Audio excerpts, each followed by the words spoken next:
Boker Tov Umvorach. Comment est-ce possible qu'une personne qui a fait Netilat Yadayim et qui a mangé du pain, malgré tout, elle doit faire la bracha sur les aliments qu'elle mange pendant ce repas? Normalement, le pain acquitte tous les aliments. Mais c'est seulement s'il a mangé kazaït de pain. Au moins 27 grammes. Une personne qui a mangé moins de 27 grammes de pain, c'est pas considéré comme une serouda, et par conséquent, il n'acquitte pas tous les aliments qu'il va manger par la suite.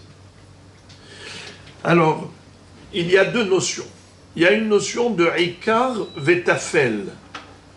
Quand on mange, on peut par exemple avoir des plats où il y a à l'intérieur des accompagnements, c'est-à-dire, je prends un exemple qui est vague, du riz, où on pourrait mettre dedans par exemple des petits morceaux de carottes ou des petits pois, juste pour donner de la couleur, pour donner une saveur, mais le ikar, le plat, c'est le riz.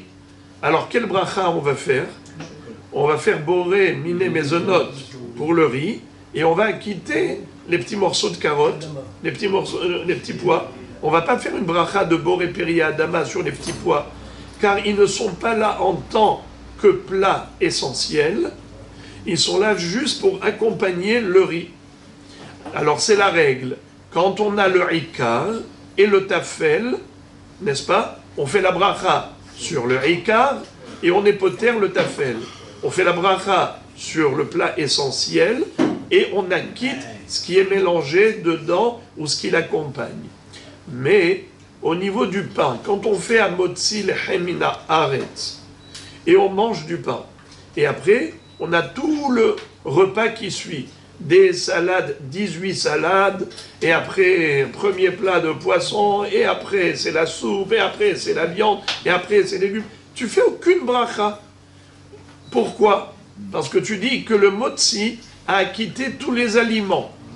Est-ce que c'est parce que le pain, c'est l'essentiel, et tous les aliments, c'est juste un accompagnement? Ce qu'on appelle le pain erika, et tous les accompagnements sont tafel. Eh bien, le Ritba, c'est l'un des Rishonim.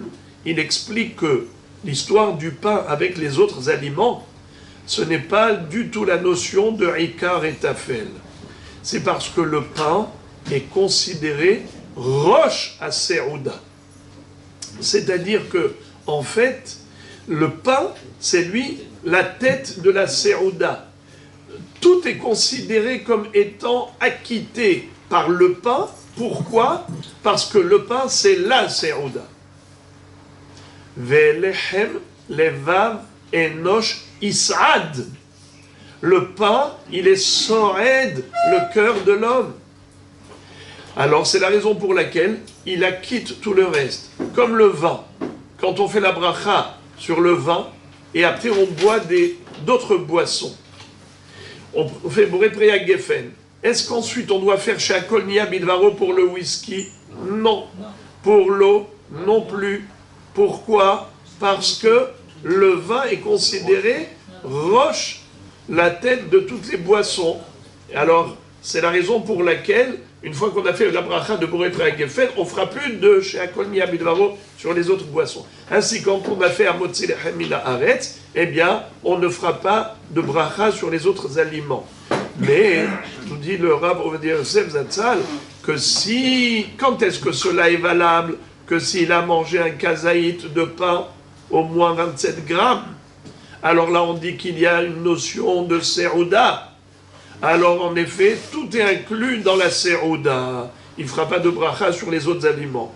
Mais si jamais il ne mange pas kazaït, d'ailleurs il ne faut pas faire netilat yadayim, si on ne mange pas kazaït, surtout pas avec bracha. Alors, excusez-moi, les mahmirim, ils font netilat yadayim, mais sans bracha. Si tu sais pertinemment que tu vas manger moins que kabetza, moins de 54 grammes, tu fais netilat yadayim, mais sans bracha. Tu ne fais pas la bracha, netilat yadayim. C'est un sourd. C'est seulement si au début tu croyais que tu allais manger kabetza et après tu as mangé moins de kabetza, alors la bracha elle n'est pas levatala, parce que tu pensais manger kabetza. Mais si tu sais d'emblée que tu ne vas pas manger kabetza, assour de faire la bracha de al netilat yadayim. Ok. Morav et Rabotai, quelqu'un qui n'a pas mangé kazaït, alors il doit faire la bracha pour chaque aliment. Boré, peria, adama, sur les salades, chez Akolnia Bidvaro pour la viande, et ainsi de suite. Pourquoi? Parce qu'il n'a pas mangé kazaït de pain, donc il n'y a pas de seouda. S'il n'y a pas de seouda, donc il n'a pas acquitté tous les autres aliments. Encore une incidence de cette question, ce débat, c'est par rapport à la bracha Aharona. À la fin, est-ce qu'il fait Birkat Hamazon? Il a mangé moins de kazaït de pain. Est-ce qu'il doit faire Birkat Hamazon? Réponse non.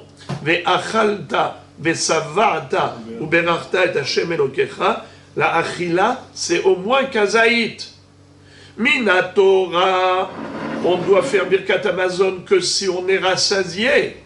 Mais les Hachamim ont dit, même si on n'est pas rassasié, on doit faire Birkat Hamazon, mais à condition de manger combien? Kazaït, comme le volume d'une olive, du pain, le volume d'une olive, c'est-à-dire 27 grammes. Mais si tu as mangé moins que cela, tu ne fais pas Birkat Hamazon. Très bien. Ok, le bonhomme ne fait pas Birkat Hamazon.